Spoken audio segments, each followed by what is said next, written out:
নমস্কার বন্ধুরা, সকলকে আমার চ্যানেলে স্বাগত। রাজ্যের সমস্ত সরকারি কর্মচারী, পেনশনার এবং ফ্যামিলি পেনশনারদের বকেয়া ডিএ এরিয়ার 42% বর্তমান ডিএ এবং পে কমিশন নিয়ে চাঞ্চল্যকর খবর সামনে এসেছে এবং এই খবরটি সামনে এনেছেন অন্যতম মামলাকারী সংগঠন কনফেডারেশন অফ স্টেট গভর্নমেন্ট এমপ্লয়িজের সাধারণ সম্পাদক মলয় মুখোপাধ্যায় মহাশয়।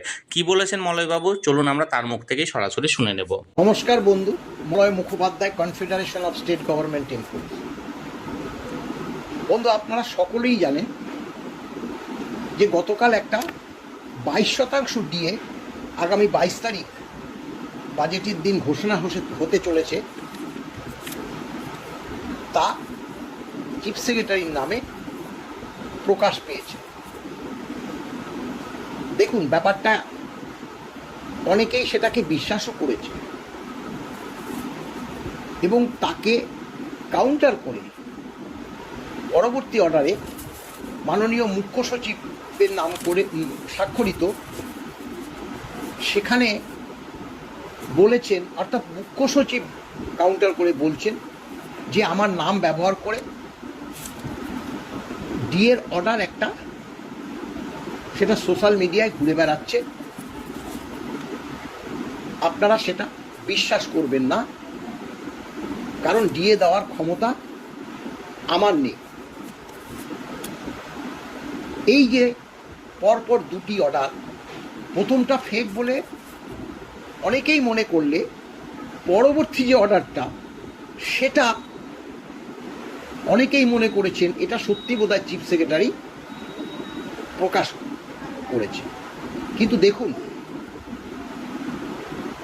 রাজ্যের মুখ্য সচিব একটা ফেক অর্ডার ঘুরে বেড়াচ্ছে বলে সে তাকে কাউন্টার করে তিনি আবার তা সংবাদ মাধ্যমে বা প্রচার মিডিয়াতে নিয়ে আসবেন, সেটা কি বিশ্বাসযোগ্য?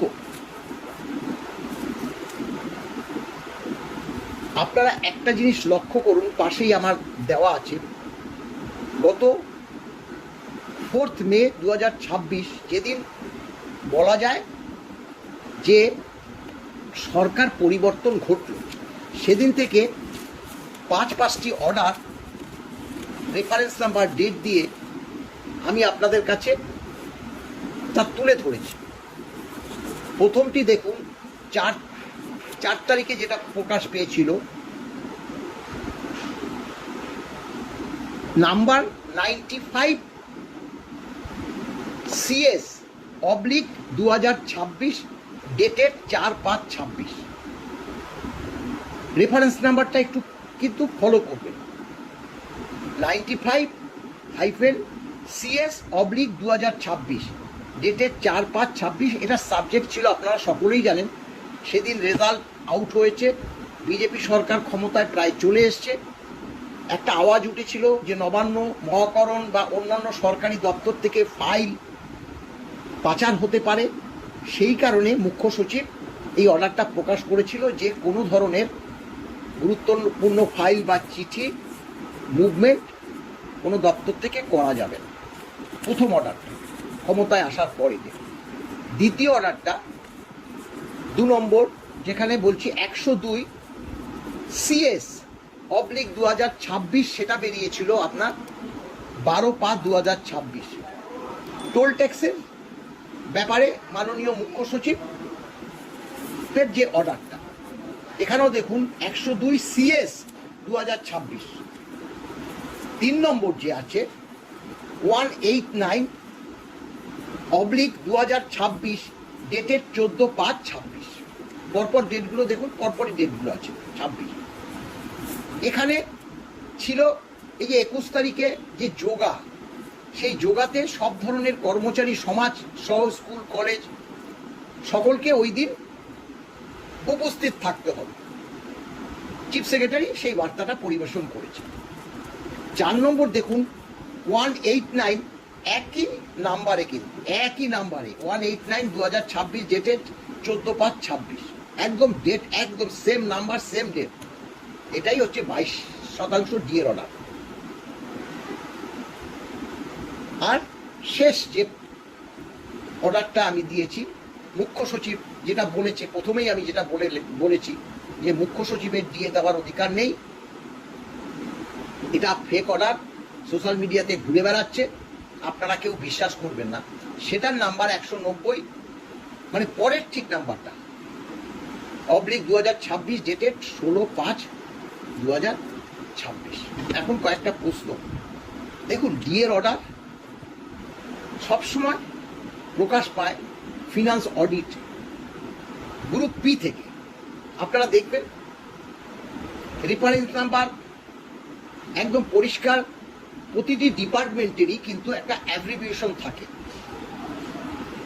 যেমন এত এফ গ্রুপ পি হলে P2 করে ডেট দেওয়া থাকে ফিনান্সের ক্ষেত্রে। পারের ক্ষেত্রেও থাকে এত নাম্বার পার, সিসি উইং হোক, WBCS হোক, এই যে অ্যাব্রিভিয়েশন থাকার পরে নাম্বারটা, ডেটটা থাকে। চিফ সেক্রেটারির ক্ষেত্রেও থাকে। এই যে 5টা অর্ডারের কথা আমি বললাম, 1 নম্বর 2 নম্বর দেখুন, 1 নম্বরে CS আছে 95 CS, মানে চিফ সেক্রেটারি। পরের যে 2 নম্বর সেটাও CS 102 CS। কিন্তু তার পরবর্তীকালের যে অর্ডারগুলো বেরিয়েছে, শুধু নাম্বার /ডেট, মানে ধরুন পরবর্তী যে যোগার যেটা অর্ডারটা বেরিয়েছে, যোগার অর্ডারটা, সেখানে কিন্তু 189/2026, ডেটেড 14/5/26। এটা কিন্তু চিফ সেক্রেটারি সই করা, এখানে CS কথাটা নেই। পরবর্তী যে ফেক অর্ডার দুটো, সেখানেও কিন্তু 89/2026, ডেটেড 14/5/26, এবং শেষেরটাও তাই, CS বলে কথাটাই উল্লেখ। এখন দেখুন, সরকার পরিবর্তন হয়েছে, এই ধরনের বিভ্রান্তমূলক যে অর্ডার প্রকাশ পাবেই কেন?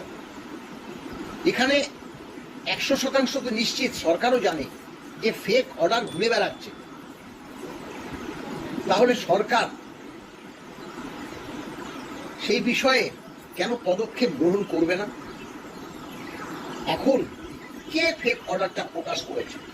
এটা তো শুধু যে সরকার দেখার কথা না, আমাদের ক্ষেত্রেও আমরা তো বিভ্রান্ত হচ্ছি। অনেক সোশ্যাল মিডিয়া, অনেক ইউটিউবার, মেন মিডিয়াও অনেকে করে দিয়েছে, ইলেকট্রনিক্স মিডিয়া, প্রিন্ট মিডিয়া। তাহলে এই বিভ্রান্তিকর যে অর্ডারগুলো প্রকাশ কেন পাবে? নয়া সরকার এসছে, 22%, অর্থাৎ কেউ এটা মজা করে বলেছে, এটা মজার ব্যাপার তো নয়। 42% কর্মকর্তা, সেখানে 22% বলেছে। আমরা তো বারবার বলেছি 42% যাতে 22 তারিখে অর্ডার, মানে বাজেটের দিন প্রকাশ পায়। কেন প্রকাশ পাবে না? সরকার তো বলেছে 1 জানুয়ারি 2027 থেকে নয়া বেতন কমিশন লাগু হবে।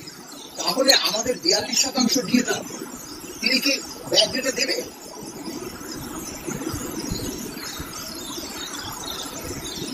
অর্থাৎ হয়তো বড়জোর এপ্রিল মাস থেকে ঘোষণা করতে পারে সরকার, আসার আগের মাস থেকে। তাহলে আমরা এনজয় করবো ডিসেম্বর পর্যন্ত, কারণ তারপরে এই যে 42% বর্গভাতা তো মার্চ হয়ে যাবে। আমরা দাবি করবো যে 42% বর্গভাতায় যাতে 22 তারিখ ঘোষণা করা হয়। যাই হোক, আমার মূল বক্তব্য ডিএর ব্যাপারটা নয়।